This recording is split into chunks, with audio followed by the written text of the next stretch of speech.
لیکن افسوس کی بات یہ ہے کہ چلیں آپ مطلب ٹھیک ہے آپ امیر لوگ ہیں یا آپ ایک لیکن غریب عوام ہے یا غریب لوگ ہیں ان کو بھی جینے کا حق ہے. ویسے پاکستان میں تو میرا خیال ہے ہر مسلک ہر مذہب کو ان کی مذہبی آزادی ہونی چاہیے, ہے بھی صحیح. میرے خیال میں یہاں پہ اگر لیکن آپ کو روکوں اور بات کروں کہ جو ہمارے قائد اعظم رحمۃ اللہ علیہ کی جو پہلی تقریر تھی جی جی قانون ساز اسمبلی سے، اس میں انہوں نے فرمایا تھا کہ ہم نے ایک ایسا ملک بنا لیا ہے کہ جس میں آزادی ہوگی کہ آپ مسجد میں جاؤ، مندر میں جاؤ، امام بارگاہ میں مندر میں جاؤ، جاؤ. اور ہر جی جی مذہب کو آزادی ہے کہ وہ اپنے اپنے انداز سے عبادت کرے، اور اس سے حکومت کو یا اس سے کسی اور مطلب کو کوئی سروکار نہیں ہوگا. کوئی نہیں, بالکل بالکل ایسا تھا. لیکن یہ بس ہم نے کتابوں میں ہی پڑھی ہیں باتیں, عملاً ہم نے ویسے ابھی تک نہیں دیکھا ایسا کچھ ہے. کیونکہ یہاں پہ تو چھوٹی سی بات کو لے کے اپنی اپنی ذاتی مفادات کو یا اپنی ذاتی جو جنگ ہے یا اپنی ذاتی نفرت اس کو مذہبی رنگ دے کے لوگوں کی گردنیں کاٹی گئی ہیں. خیر, ہم اپنے اصل موضوع کی طرف آتے ہیں. تو جب انہوں نے فوجی اسلم صاحب نے اپنی یہ مسجد تعبیر کرنا شروع کی تو تب ان لوگ روکتے رہے. پھر وہ تحصیلدار صاحب کے پاس گئے, ایس ایچ او صاحب کے پاس گئے. تو یہ ہوا یہ کہ اس مسجد کو تالا لگا دیا گیا اور یہاں پہ نماز روک دی گئی. ٹھیک ہے. پھر فوجی اسلم صاحب نے دوبارہ قانونی چارہ جوئی کی, اور جس کے بعد جو ہے نا یہ دونوں فریقین کے درمیان یہ معاہدہ طے پایا کہ جو اہل تشیع ہیں وہ باجماعت نماز نہیں پڑھائیں گے, وہ الگ الگ نماز پڑھیں گے. ٹھیک ہے, جمعہ بھی نہیں ٹھیک ہے. ہوگا اور عید این وغیرہ بھی نہیں پڑھیں گے اور کوئی مجلس وغیرہ بھی نہیں کروائیں گے. تو فوجی اسلم صاحب جو ہیں انہوں نے اپنے علاقے کا امن و امان قائم رکھنے کے لیے اس بات کو بھی تسلیم کر لیا, اور کافی عرصہ تک وہ الگ الگ نمازیں مطلب وہ پڑھتے رہے. اپنی مسجد جو انہوں نے خریدی ہوئی زمین پہ بنائی ہے اس کے اندر جی باجماعت نماز نہیں ادا کر سکتے، جمعہ نہیں ادا کر جی سکتے، اس کے اندر جی. کوئی جو مجلس اور محفل ہے وہ بھی نہیں کروا سکتے. ہاں اب ہاں یہ جی, کہتے بالکل بالکل. ہاں جی, لیکن کچھ ہیں عرصہ بعد جو ہے وہاں پہ باجماعت نماز کی ابتدا کر دی گئی. کسی کو کوئی اعتراض نہیں ٹھہرا, کچھ نہیں ہوا. لیکن جب سے وہ قاری صاحب اس مسجد میں آئے جو اہل سنت کی ایک مرکزی مسجد تھی, تب سے پہلے اہل تشیع کو وہاں سے نکالا گیا. یعنی کبھی پنکھے بند کر دیے گئے, کبھی پانی بند کر دیا گیا, کبھی ان کو دھمکیاں دی کہ آپ نماز پڑھنی یا نہ آیا کرو. جو جب اہل تشیع وہاں سے نکلے. اجتماعی طور پہ جہاں پہ ہاں جی نماز ہو رہی تھی وہاں پہ اہل سنت بھی پڑھتے تھے، اہل تشیع بھی نماز پڑھتے تھے. اس جی مسجد سے جی سب سے پہلے جو ہے قاری صاحب کے آنے کے بعد ان کو نکال دیا گیا. جی جی. اس کے بعد اہل تشیع کے بعد باری آ گئی بریلوی حضرات کی, تو ان کو بھی ان کے ساتھ بھی یہی ہوا اور انہوں نے بھی اپنی الگ مسجد بنا لی. تو لیکن ان کی مسجد پہ کوئی اعتراض نہیں کیا گیا. اہل تشیع نے جب مسجد بنائی تو اس پہ زیادہ اعتراضات کیے جانے لگے. تو آپ کو ٹھیک ہے. یہ سن کے شاید, مجھے تو خیر بہت افسوس ہوتا ہے یہ بات سوچ کے بھی کہ یہ کیسے مسلمان ہیں کہ جب انہوں نے دیکھا ہے کہ حکومتی سطح پہ یہ لوگ ان سے نہیں جیت پا رہے فوجی اسلم صاحب سے, اور اہل تشیع کی مسجد میں مطلب وہ ہر حال میں انہوں نے مسجد بنائی ہے, جماعت بھی ہو رہی ہے, نماز بھی ہو رہی ہے, اس کو نہیں روک پا رہے. تو انہوں نے کیا کیا, رات کو مسجد میں اعلان کروائے کہ ہم اہل تشیع برادری کے ساتھ مکمل سوشل بائیکاٹ کر رہے ہیں. ٹھیک ہے, اور یہ کب کا واقعہ ہے؟ یہ کچھ عرصہ پہلے کا ہے، یہ ابھی یہ کا ہے؟ قربان عید الاضحیٰ کے بعد کا یہ واقعہ ہے. ٹھیک ہے. عید الاضحیٰ. تو اس وقت جو ہے تقریباً 3 ماہ تک جو ہے اہل تشیع برادری ہے ان کے ساتھ مکمل سوشل بائیکاٹ رکھا گیا, اور نہ ان سے لین دین, نہ وہ حتیٰ کہ انہوں نے دکان سے سبزی بھی لینی ہے تو ان کو نہیں دی جاتی تھی.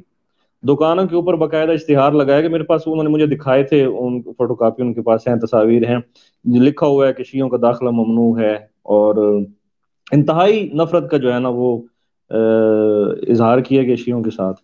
اور یعنی انہوں نے دوائی بھی لینی ہے نا, ایک گولی بھی لینی ہے تو وہ وہاں سے چل کے 10 کلومیٹر ساہیوال آتے تھے. یعنی انتہائی مشکل حالات میں وہ افسوس کا 3 ماہ انہوں مقام نے ہے، گزارے. افسوس کا جی مقام ہے کہ ہم ایک پاکستان جیسی سرزمین پہ رہ رہے ہیں کہ جس کا وجود ہی اس بنیاد پہ قائم ہوا تھا کہ یہاں پہ سب کو آزادی ہوگی کہ وہ اپنے مذہب اپنے مسلک کے مطابق جو ہے وہ عبادت کر سکتے ہیں، اور وہاں جی پہ مکمل طور پہ ایک مسلمان مسلک کا بائیکاٹ کر دیا گیا، اور یہ کہا گیا کہ آپ یہاں سے کوئی خریداری نہیں کر سکتے خرید اور و کوئی چیز. جی جی. ٹھیک ہے. لیکن انہوں نے انتہائی صبر کا مظاہرہ کیا اور علاقے کا امن و امان اچھا، قائم اتنے رکھنے کے اتنے لیے مشکل وقت میں بھی جو ہے وہ سروائیو کرتے رہے. جی سروائیو کرتے رہے. انہوں نے کبھی کسی آدمی کے میں ساتھ ایک بدتمیزی نہیں سوال کی. سوال جو ہے وہ میرے ذہن میں آ رہا ہے، وہ یہ ہے کہ جب مکمل طور پہ بائیکاٹ کر دیا گیا ان کا گاؤں میں، تو کیا اس وقت وہاں کی انتظامیہ یا امن کمیٹی نے اس میں مداخلت کر کے اور یہ جو شدت پسند ٹولہ تھا اس کو باز رہنے کی تلقین نہیں کی تھی؟ دیکھیں امن پسند کمیٹی جو ہے نا، ہماری امن کمیٹی ساہیوال کی، اس میں سید انتخاب علی شرازی صاحب ہیں، معروف ذاکر سید علی عمران شرازی کے بھائی ہیں بڑے، اور انہوں نے ہمیشہ اپنے علاقے میں امن و امان قائم رکھنے میں بہت اہم کردار ادا کیا ہے۔ ان کے ساتھ جو مکمل دوسرے ممبران تھے امن کمیٹی کے، وہ گاہے بگاہے اس معاملے میں آتے رہے ہیں، اور انہوں نے ہی اب تک جو ہے نا دونوں فریقین کو جو ہے روک کے رکھا اور کسی بھی بدمزگی سے بچایا۔ لیکن دکھ اس بات کا ہے کہ ایک سیاسی آدمی، وہاں کا جو مشہور آدمی ہے سنگراکا کا، آج ہمیں پتہ چلا ہے ایک یہاں پہ ایک احتجاجی بلائی گئی میٹنگ یا تعزیتی میٹنگ کہہ رہے ہیں، بلائی گئی، اس میں یہ پتہ چلا ہے کہ ایک وہاں کا ایک سیاسی آدمی جو LDC افراد کے ووٹوں سے آگے آتا تھا یا الیکشن میں جو اس کے ساتھ دیتے تھے، وہی آدمی جس کا دین سے کوئی تعلق نہیں ہے، سنا ہے، مطلب یہ میں نے بتایا گیا وہاں پہ، جو جس کی زندگی میں کوئی دین نام کی چیز نہیں ہے، وہ آدمی ایک مولوی کے کہنے پہ، جو مولوی صاحب تقریر کرتے ہیں کہ انہوں نے ایک حضرت صحابی کا نام لیا ایک تقریر میں مسجد میں، کہ رسول خدا صلی اللہ علیہ وسلم ان کو کہیں گے کہ آپ شفاعت کرو آج روز قیامت والے دن، وہ ٹھیک ہے، صحابی جو ہیں وہ فرمائیں گے کہ یا رسول اللہ، میں اس وقت تک دوسروں کی شفاعت نہیں کروں گا جب تک سنگراکے میں موجود وہ لوگ جنہوں نے شیعوں کی مسجد کو بنانے میں روکا ہے، جن کا کردار اہم تھا، وہ نہیں جنت میں داخل ہوں گے، تب تک کوئی اور کسی کی میں سے شفاعت نہیں کروں گا۔ یعنی اچھا، شفاعت کا دار و مدار یہ ہے کہ مسجد جی، کو گرا دو یا مسجد کو جو ہے وہ ختم کر دو تو پھر آپ کی شفاعت ہوگی۔ یہ شفاعت یہ ہوگی، ایک اسلام کی جو ہے وہ مظلومیت دیکھ لیں، میں اپنے ناظرین کو متوجہ کروں گا کہ یہ آپ تماشا دیکھ لیں کہ یہ ہم ملک پاکستان میں جو اسلام کے نام پہ وجود میں آیا، وہاں پہ ہم یہ صورتحال جو ہے وہ اسے دیکھ رہے ہیں اور اس کو بھگت رہے ہیں تو کہ وہ اسلام قاری کی صاحب کی یہ آبیاری کر رہے ہیں ایسے علماء۔ ہاں ہم۔ جی وہ قاری جی، آگے صاحب کی اس بڑھیں۔ تقریر کے بعد جو ہے اہل علاقہ جو ہیں، مطلب جو کم علم افراد تھے، انہیں شاید جنت جو ہے وہ سستی نظر آنا شروع ہوگی کہ خدا کا گھر ہم گرائیں گے تو ہم جنت میں چلے جائیں گے، جبکہ نہ ہی رسول خدا صلی اللہ علیہ وسلم کی یہ تعلیمات ہیں، نہ ہی اہل بیت طہار کی، اور نہ ہی صحابہ کرام کی۔ تو یعنی یہ جب میں نے سنا تو میں کافی دیر سوچتا رہا ہوں کہ ہمارا اسلام کتنا مظلوم ہے کہ یہ کن لوگوں کے ہاتھوں میں آ گیا ہے۔ یعنی ان لوگوں کے کا بات چلے تو یہ پتہ نہیں، شاید وہ کیا ایک شعر بھی ہے نا کہ فرشتے بھی اگر آسمان سے اتارے جائیں تو وہ ایک، مجھے اب یاد نہیں آ رہا، کہ وہ بھی مارے جائیں گے۔ ایسے ہی ہے، اس تو میں کوئی خیر شک نہیں ہے۔ اچھا، اس میں یہاں ناظرین کے سامنے یہ بات بھی کرتا چلوں کہ یہاں پہ آپ کمپیریزن کریں کہ جب ہم بات کرتے ہیں کہ ظلم ہو رہا ہے انڈیا میں مسلمانوں کے اوپر، وہاں پہ ان کو عبادت کرنے کی جو ہے وہ آزادی نہیں ہے، اور وہاں پہ ان کو مسجد بنانے کی آزادی نہیں ہے، تو ذرا اپنے قریب بستے ہوئے ان درندوں کے اوپر بھی نظر رکھیں، کیونکہ یہ ہمارے آنکھوں کے سامنے ہو رہا ہے، یہ ہمارے ہی علاقوں میں ہو رہا ہے، ہمارے ہی گاؤں میں ہو رہا ہے، اور ہم اس پہ احتجاج بلند نہیں کرتے ہیں، حالانکہ ہمیں دوسری کنٹری کے اندر ہوتے ہوئے واقعات ضرور نظر آ جاتے ہیں۔ جی علی اصغر بھائی، آگے بڑھیں۔ بالکل اس تقریر کے بعد جو ہے نا ویسے بھی جب ان لوگوں نے دیکھا کہ ہم اس مسجد کو کسی صورت میں بھی روک نہیں پا رہے، نہ اس کو بند کروانے میں کامیاب ہو رہے ہیں، تو کیونکہ وہاں پہ جمعہ شروع ہو گیا تھا اور بعد جماعت نماز شروع ہو گئی تھی، تو انہوں نے پھر یہی کیا کہ 22 نومبر کی رات کو تقریباً 12:30 بجے انہوں نے 20-25 افراد جو اسلحے سے لیس تھے اچھا، وہ، میں یہاں روکوں گا آپ کو